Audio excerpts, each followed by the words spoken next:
Alejandro.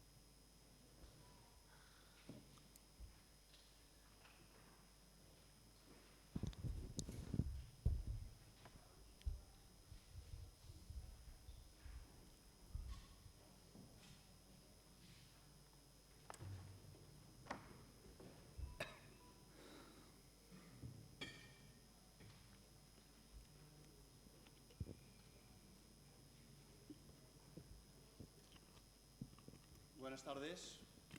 Darles a todos ustedes la bienvenida a la jornada de esta tarde, organizada por el portal financiero Rankia y por Forinvest, y agradecer también de una manera especial a Bolsas y Mercados Españoles y que tenga bien pues, que podamos celebrar la jornada en su casa.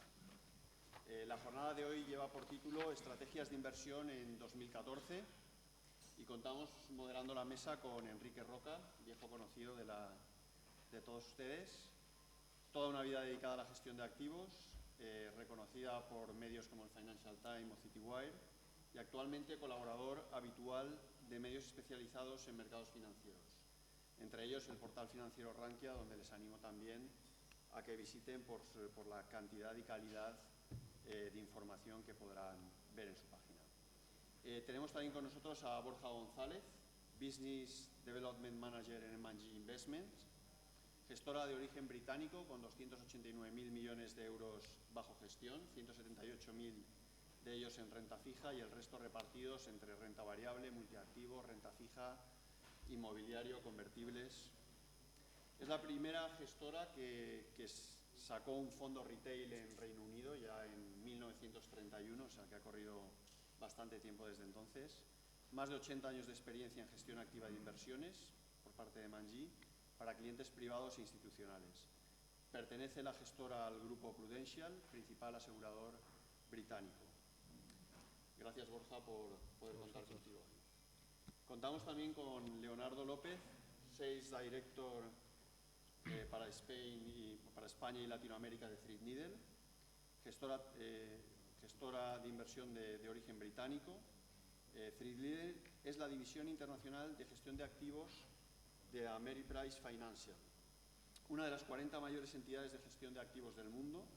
Gestiona y administra más de 500.000 millones de euros y líder en planificación financiera en Estados Unidos. Threadneedle basa su filosofía de inversión en 3 pilares básicos: la gestión activa, la combinación de factores macro y micro y la medición y control del riesgo. Ambas gestoras han sido galardonadas en numerosas ocasiones por Desfam, por Lipper, por Morningstar, y muchos de sus fondos, como podrán ver y escuchar a lo largo de la jornada, pues están situados en los primeros cuartiles. La idea de la jornada de hoy es entrar en un debate donde conoceremos de primera mano su visión sobre el entorno macroeconómico y las perspectivas de futuro. Y luego, cuando finalicemos la sesión, podrán ustedes también, la idea es que interactúe un poco el público con la mesa y puedan elevar todas aquellas preguntas que quieran realizar, que salgan sin dudas de la sala, ¿no? O por lo menos que planteemos todas las preguntas a los ponentes que queramos. Para ello hemos puesto unas hojas que las tienen en la silla y pueden ahí escribir las preguntas. Les animo a que lo hagan. Como todos ustedes saben, en mayo la Reserva Federal anunció paulatinas retiradas de estímulos monetarios, el famoso tapering, que no parece que estén afectando negativamente al mercado, dado el comportamiento de los distintos índices, sobre todo en este último mes. Estamos asistiendo a un rally alcista de las bolsas. Los cierres del mercado del año 2013 han sido bastante buenos. Sí que es verdad que ha habido diferencia entre distintos mercados, pero bueno, el Dow Jones Industrial con subidas del 25%, en Japón el Nikkei del 56%, habría que descontar la parte de divisa, el Eurostock con un 17% de subida, el DAX con un 25%, el IBEX por encima del 20%. En contraposición, también es verdad que algunos mercados emergentes han cerrado con signo negativo: China, Brasil, México, Turquía, donde había grandes esperanzas también en estos países. Parece pues que las economías de los países occidentales están teniendo un comportamiento bursátil positivo frente a estas economías emergentes. Cabría preguntarse si esto es sostenible a medio y largo plazo, siendo las economías emergentes también las que parece que apuntan mayores crecimientos a futuro. En los mercados de renta fija estamos también asistiendo a una bajada importante en la prima de riesgo en todos los países, especialmente en los países periféricos, y el mercado se está abriendo a nuevas emisiones de renta fija. Hemos visto ahora emisiones recientemente de Telefónica, hoy creo que era Acciona, BME, Bankia ha hecho varias emisiones, y bueno, y vemos también como con mucha mayor facilidad el Tesoro Público pues está colocando deuda en mejores condiciones que este año o estos 2 últimos años. Cabría preguntarse también por factores de riesgo, como podría ser la inflación, si ven posibles tensiones, futuras tensiones, cómo se comportarán los precios de las materias primas y las distintas divisas. Y bueno, como inversores, ahorradores o profesionales, entendemos que es vital disponer de la información y la formación necesaria para la correcta toma de decisiones. Vamos a dejar pues que sean los profesionales que tenemos hoy con nosotros los que pues apunten las líneas maestras por donde se está moviendo el mercado y las tendencias para los próximos meses. Muchas gracias y espero que sea de agrado la sesión de hoy. Enrique. Vale. Buenas tardes a todos. Daros las gracias por venir. Y ahora que los tipos de interés están claramente a la baja, la gente se pregunta si los fondos son un buen sustitutivo de los depósitos. Mi idea es que cada producto tiene su mercado. Los depósitos normalmente ofrecen una certeza en cuanto al tiempo, al vencimiento y a la rentabilidad, si bien es cierto que los fondos de inversión, a través de las ventajas fiscales que tienen del traspaso, de que existen fondos de inversión de toda clase de activos, pues pueden ofrecer una especie de sustitutivo de los depósitos con algo mayor de rentabilidad, sobre todo para las carteras conservadoras. La idea de la sesión es que nos expliquen su visión de mercado las principales gestoras desde un punto de vista de macro, que después sacan una set allocation o una asignación de activos en función de dónde invertir y sobre todo a través de qué productos tienen. La idea es que sea una sesión ágil y dinámica y por tanto la parte principal de la sesión serán las preguntas. Todos tenemos fondos de las gestoras, aquí tenemos el MG Optimal Income, Cinerlel también tiene muy buenos fondos de bolsa americana, de Longshore, de alfa neutral, de beta neutral, etc. La idea, en primer lugar, pasaremos a una visión macro del mercado para ver qué es lo que opinan nuestros interlocutores o la visión de sus casas respecto a la situación económica mundial y también, y esto no está, qué opinan sobre todo de la situación española. ¿Qué es lo que ha pasado para que en 6 meses España esté en venta, para que España haya pasado a ser una fuerte compra? Por lo tanto, empezamos con Leonardo. Leonardo, vosotros que sois una gestora norteamericana y a lo mejor tenéis un sesgo más global que los que pueden tener las gestoras puramente nacionales, ¿qué está pasando en el mundo para que las bolsas no paren de subir, no haya correcciones significativas? Lo normal es que hubieran correcciones del 5 o 10%, pero creo que llevamos ya aproximadamente 500 días sin correcciones superiores al 5%, y si esto es sostenible y en base a qué, digamos, parecen haberse descubierto otra vez las acciones. Muchas gracias, Enrique, y muchas gracias a todos ustedes por asistir a Rankia y a ForInvest por invitarnos a compartir esta tarde con todos ustedes. Pasando a contestar tu pregunta, algo ha cambiado sin duda en el mundo en el último tiempo. Las perspectivas hace un año eran absolutamente desastrosas y hoy día pues el sentimiento ha cambiado 100%. Los datos de crecimiento no paran de sorprender, revisándose al alza. Incluso en Europa, por fin, después de muchos meses de crecimiento negativo, empezamos a ver señales de crecimiento positivo, incluso en España. Algo está cambiando. El principal motor creemos que puede ser dentro de mercados desarrollados, Estados Unidos, donde ya desde hace 2 o 3 años todo el tema de la revolución energética, la capacidad que tenía Estados Unidos para producir energía barata, a alto coste, le confería un potencial de crecimiento muy elevado que los mercados empezaron a descontar, y por eso el mercado americano lleva 2 años subiendo.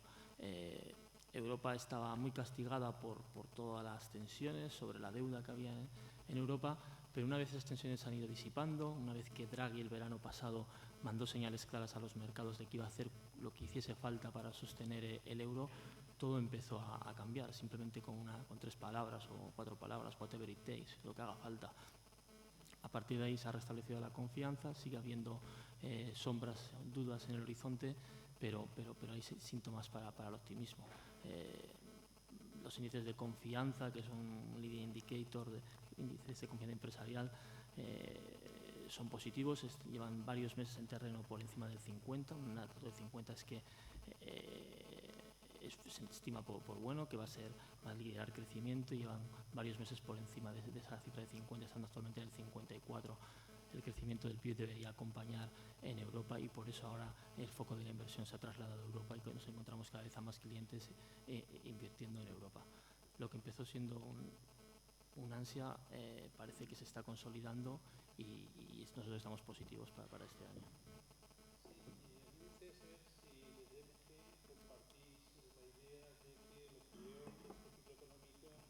Pasado y que vamos a una etapa de un moderado crecimiento a nivel mundial. Hombre, si cogemos hemerotecas y vemos periódicos de hace año y medio, ahora mismo deberíamos estar llevando pesetas en el bolsillo, los griegos dracmas, los portugueses escudos. Ese miedo ya ha pasado, es decir, eso ya no se contempla. En Europa ya hemos empezado a crecer, ya hemos salido de la recesión. Los índices de producción manufactureras que en Reino Unido, en Estados Unidos, ya estaban en terreno expansivo, pues aquí no lo estaban, y ahora ya lo están otra vez. Lo cual, pues hombre, a eso, añadido a pues, unas valoraciones atractivas, por ejemplo, en Europa, pues sí pensamos que en Europa empieza a haber interés, o puede haber por probabilidad de obtener una rentabilidad interesante de los mercados de renta variable. Además, aquí lo que tenemos que mirar mucho también es el tema de los bancos centrales. ¿Qué van a hacer los bancos centrales? Pues probablemente hasta 2015, Estados Unidos, mediados de 2015, no empiece una subida oficiales de tipos oficiales. Reino Unido irá después, y pues, posiblemente finales de 2015 o 2016 empezará el BCE, o sea que subidas de tipos oficiales de momento no vemos. Tampoco va a ser el fin de la renta fija. Es decir, sí que es cierto que estamos de fondo, compartimos la visión de que hay que tener algo más de riesgo en cartera, algo más de renta variable, pero no hay que olvidar las oportunidades en renta fija, pero sin olvidar que este va a ser un año probablemente de renta variable. Y la otra palabra que es un poco tabú es el tapering, que hace un año nadie sabíamos qué era el tapering, y ahora quien no dice tapering en una conversación económica es que parece que no sabe nada. Y al final el tapering es lo que es, que dejen de comprar 80.000 millones de activos, no implica que haya subidas de tipos. Entonces, pues evidentemente el dólar se verá fortalecido por esta y otras causas que iremos hablando a lo largo de esta charla, pero Estados Unidos es un país que el mercado inmobiliario está tirando. Si tira el mercado inmobiliario, que los precios están subiendo un 12%, aumenta la renta disponible de la riqueza del consumidor americano, y el consumo interno americano va a subir. De Estados Unidos pues puede tener un crecimiento pues entre un 3 y un 4%. En la parte de emergentes, pues aquí es mucho más dispar. Aquí ya no se puede hablar de mercados emergentes como tal. Aquí hay que ir un poco más a determinados países, porque hay países que sus datos fundamentales empiezan a empeorar. Hay países que ya tienen problemas de inflación, que antes pues lo único que oíamos era bajadas de tipos de países emergentes. Ahora hay algunos que empiezan a subirlos. Y bueno, pues al final que haya el tapering es un riesgo que existe, y que los principales países que se van a ver afectados, pues hablaremos luego también algo después, son los países emergentes. Lo cual esto no quita que siempre haya oportunidades en los mercados, pero nosotros pensamos que es momento de meter riesgo en cartera, y que para obtener rentabilidades que otros años se conseguían con un riesgo mucho menor. Borja, vosotros sois una casa inglesa. Hasta hace aproximadamente un año no tenéis activos españoles, o lo tenéis muy infraponderados. Me gustaría saber cuál es la visión de MG sobre lo que está pasando en España, y si ya habéis incrementado el peso de activos españoles con arreglo a su peso en la capitalización mundial, tanto de renta fija como de renta variable. En el último año los gestores han empezado a mirar con otros ojos a España. Sí que es cierto que tampoco con unas posiciones muy elevadas, pero sí están comprando alguna compañía de renta variable, están comprando emisiones de renta fija. Por ejemplo, pues Richard Bullnow ha comprado, por ejemplo, Bankia para el Optimal Income. Estamos hablando de que lo que les gusta en general, pues eso, son compañías que, aunque sean españolas, tengan parte de su cuenta de resultados fuera de España. Al final es cierto que ahora lo compran, por lo menos antes ni siquiera lo miraban. Lo que pasa es que sí que es cierto que están siendo un poco cautos y muy selectivos. Por ejemplo, en el sector financiero sí que están entrando, están comprando, por ejemplo, emisiones de Bankinter, la Bankia que he comentado antes. el sector, pues el gas natural también están comprando. Hay algo más de apetito. De renta fija de gobiernos, pues hay gestores que también están comprando los largos españoles durante el último año y con buenos resultados. Que ya por lo menos el tema de que desde Londres el tema de ver España pues no nos veían bien, pues ahora esa percepción está cambiando. Muchas gracias. Tyndall es una casa norteamericana. Norteamérica, digamos, parece ser que lidera un poco, digamos, la economía mundial y todos en el resto del mundo la seguimos. A mí la pregunta es que si después de 4 o 5 años de expansión, digamos, en los mercados bursátiles norteamericanos y después de que, digamos, la Reserva Federal haya comprado ingentes cantidades de bonos, ¿vosotros creéis que el dejar de comprar, por el mero hecho de dejar de comprar, provocará una subida de los tipos largos en Estados Unidos? ¿Y cómo afectará, digamos, al resto del mundo? Perfecto. Bueno, una puntualización. Fernández somos británicos, pertenecemos a Mary Price, que es americana.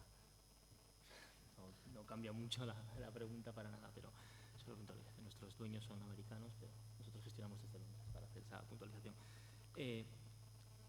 Nosotros creemos que el famoso tapering, que tanto caos ha creado este año en los mercados, lo que decía un poco Borja antes, tapering is not tightening, o sea, hacer medidas o relajar las medidas o frenar, cerrar en parte el grifo no es hacer ajuste, no se está ajustando, ¿no? Sí, pero si dejas de comprar, ¿quién comprará esos bonos pero ahora? Sí, se sigue comprando en menor cantidad, pero se sigue comprando de momento y no prevemos que la retirada total sea este año, ni siquiera a final de año. El ajuste, el repunte del bono americano que vimos en mayo fue bastante fuerte, pasó del 1,65 el bono a casi el 3,5%, corrigió después de verano para acabar el año pues también cercano al 3%. Creemos que el mayor efecto del posible tapering está ya en precio de mercado. Nosotros creemos que este año el bono americano sí que a 10 años puede subir, pero buena parte del impacto ya se ha visto. Podríamos hablar, nuestra visión de aquí a final de año, en torno al 3,5, o sea, una corrección bastante más modesta que la que hemos experimentado este año. Sin duda eso puede tener consecuencias y creemos que los principales afectados o candidatos a estar afectados son las economías emergentes, especialmente aquellas que son más vulnerables a la financiación exterior si hay el repunte del bono americano puede implicar un dólar más fuerte que va a afectar también a estas economías y va a crear mucha volatilidad en las divisas. Ese sería el mayor riesgo para nosotros y donde más afectaría. Sí, y dentro de Europa, vosotros, ¿por qué apostáis? ¿Por países, digamos, core, que se llama, o más por países periféricos? Bueno, aquí un poquito... ¿Y sobreponderáis Europa en relación a Estados Unidos y Japón? ¿O qué orden de prelación en cuanto a supuestas inversiones? Perfecto, un poco así para rápidamente nuestra asignación de activos es estar sobreponderados en renta variable y dentro de la renta variable las áreas que más nos gustan o que estamos sobreponderados respecto al índice es Reino Unido y Japón. En Europa estamos neutrales respecto al índice y Estados Unidos infraponderados, con lo cual ahí te respondo. Como a nivel macro tal vez nos guste más Estados Unidos, tiene muchas más componentes macro para estar a nivel economía, pero nosotros invertimos en compañías y a nivel valoraciones vemos más oportunidades de ganar dinero en Europa que en Estados Unidos en este año. Es un cambio que hicimos en el último trimestre, después de verano del 2013, hicimos ese cambio de Europa a Estados Unidos.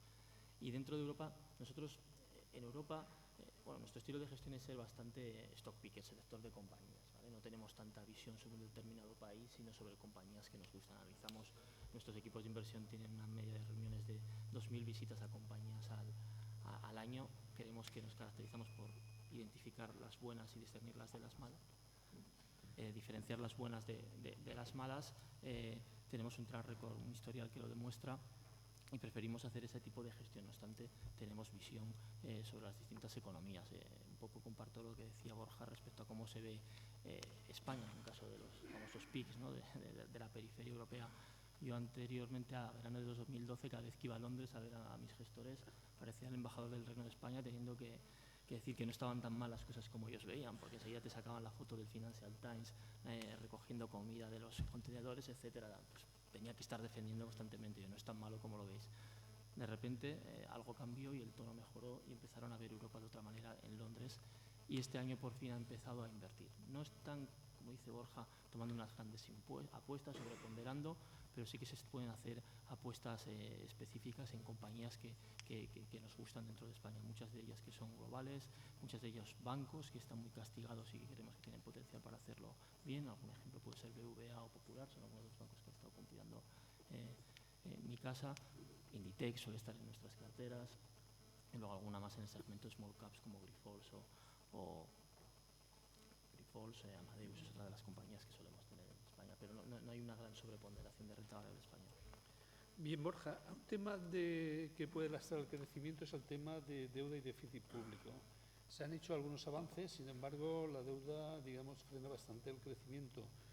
Parece ser que últimamente, digamos, los gobiernos o la Comisión Europea se está dando cuenta de que para salir de esta hay que impulsar el crecimiento. ¿Vosotros creéis que el crecimiento sorprenderá al alza en Europa?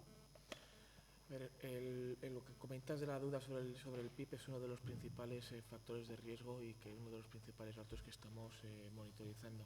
De acuerdo a los últimos datos disponibles, pues 25 de los 27 países de la Unión Europea han aumentado su deuda sobre el PIB en el último año. Los últimos datos son de mediados de año, pero bueno, respecto al año anterior, 25 de los 27 lo han aumentado. Aquí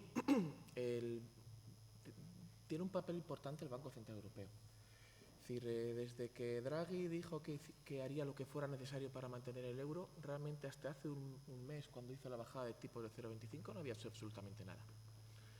Entonces, ahora mismo tiene una inflación bastante controlada, no le preocupa. Entonces, ahora es cuando puede haber de verdad, puede seguir haciendo algo más expansivo de cara a conseguir algo más de crecimiento. Nosotros pensamos que debería empezar a apoyar la unión bancaria. Una unión bancaria ayudaría mucho a la Unión Europea. ¿Por qué? Porque al final tienes un único regulador. El crédito, aunque está empezando a fluir a la economía real, pero de momento sigue sin fluir, porque bueno, de momento los bancos no se fían ni de España, ni de Irlanda, ni de Grecia, pues cuesta conseguir créditos en la economía real y creemos que eso podría ayudar. Nosotros pensamos que puede haber, que Francia puede tener algún problema. Francia tiene que hacer alguna reforma, no va a tener problemas, pero debería hacer alguna reforma. Y los países periféricos pues estaríamos algo más positivos. Muy bien. La siguiente pregunta es la siguiente. Si cada vez hay más deuda, ¿los tipos de interés tienen que subir o no? Pero el problema es que si subes los tipos de interés, al final lo que puedes estar persiguiendo es destruir el crecimiento. Es decir, lógicamente, en el medio plazo tiene que haber, lo único, como tú dices, o la deuda o la financias o metes inflación. Entonces, lo que pasa es que ahora mismo el Banco Central Europeo hace una subida de tipos, puede empezar a complicar la vida. En la inflación nosotros pensamos que algo debería empezar a haber. No sería a lo mejor mal momento para coger algo, por ejemplo, de bonos ligados a inflación, con duraciones cubiertas, porque ahora precisamente que a nadie le preocupa la inflación, pues es un buen momento para coger. Pero al final, si queremos potenciar el crecimiento, al final es el tema de lo que estamos hablando de represión financiera. Olvidarnos un poco de la inflación y apostar por políticas que ayuden al crecimiento. Si un tema de un activo muy controvertido, que algunas gestoras lo tienen en cartera y otras no, es el oro. ¿Vosotros tenéis en vuestras carteras, digamos, mixtas o vuestras carteras que pretenden obtener un rendimiento estable, el oro como un elemento diversificador de las carteras o no? No, nosotros lo único que tenemos un fondo de materias primas, de commodities, que por tanto tiene que tener cierta visión sobre el oro, pero la visión de los gestores es estar neutrales, no tener ninguna visión porque es un activo bastante complicado. No ven posibilidad para revalorizarse el oro. El oro tuvo mucho sentido cuando actuaba como activo refugio, pero una vez que ese posible repunte del Treasury americano, un dólar más fuerte, no tiene tanto sentido como moneda refugio, con lo cual no vemos ahora mismo una inversión. ¿Y vosotros en MG tenéis algún fondo que tenga oro o minas de oro? Mineras, pues tenemos algún fondo que empieza a comprar algo de mineras, sobre todo listadas en el mercado británico, porque al final pues han tenido una bajada en precios importante y las rentabilidades que están ofreciendo pues les han parecido interesantes a los gestores, pero oro físico no tenemos en ningún fondo. Al final, bueno, esto ya es casi una opinión un poco más personal, pero al final lo que dice Leonardo, pues si ya no va a ser refugio porque estamos más o menos positivos y no hay problemas de inflación, pues no creo que el oro sea un activo muy interesante. Muy bien, vamos a ver, Borja, vamos a concretar un poquitín más. Tenemos 100 euros, un inversor moderado, rentabilidad buscada un 6%. Haznos plazo, horizonte temporal 6% anual, plazo temporal 4 o 5 años. Dinos exactamente en qué activos invertirías los 100 euros y qué porcentaje de liquidez tendrías, porque en bolsa o en los mercados muchas veces siempre ocurre lo impensable o lo que nadie prevé. A ver, yo en liquidez tendría aproximadamente un 10% de la cartera, más o menos. Para conseguir una rentabilidad desde el 6% que dices, anualizado, pues en un plazo, vamos a decir, 3 años, por ejemplo, los 4 años que comentabas, pues va a ser bastante complicado si no tienes en renta variable un 40-50%. Nosotros, lo que te comentaba antes, tendríamos Europa. En Estados Unidos, a nivel de índice, sí que es cierto que lo vemos que está en precio, tampoco es, pero lo que sí es cierto que Estados Unidos es más que el S&P 500. Tienes tecnología, tienes los índices Russell de pequeñas y medianas compañías, tanto pues puede haber gestores que sean capaces de seleccionar compañías y bater el S&P 500. O sea que lo vemos como índice en precio, pero no nos olvidaríamos de Estados Unidos. Y emergente, de momento, yo sería cauto. A lo mejor en algún momento de esos 3 años sí podemos aprovechar y en algún momento de caídas aumentar, pero yo de momento para un perfil, pues para un 5 o 6%, y intentaría usar esa liquidez del 10% para ir picoteando un poco, pero sí de primeras aguantaría. Lo que sí metería sería algo de high yield, la parte de renta fija high yield, que nos gusta bastante high yield al final. Aunque no veamos que haya subidas de tipos oficiales, pero va a seguir habiendo subidas de tipos poco a poco en el mercado. No pensamos que tan radicales como las que pasaron en junio, que en un mes subieron 100 puntos básicos, pero sí pensamos que puede haber volatilidad y algo de subida de tipos. Bonos convertibles, eso es un activo que también nos gusta. O sea, al final pues participas de la renta variable con la protección del componente del bono y te permite participar en pequeñas y medianas compañías, que muchas veces pues a través de fondos lo que más invertimos es en grandes compañías. Y pues gobiernos de momento no tendría, no vemos valor en gobiernos, y en renta fija emergente tampoco ahora mismo no estaríamos especialmente positivos. ¿Y en Japón qué no te has mojado? Japón, yo a ver, si tuviera que empezar una cartera ahora, a mí un activo que ha subido tanto, a mí me da un poquito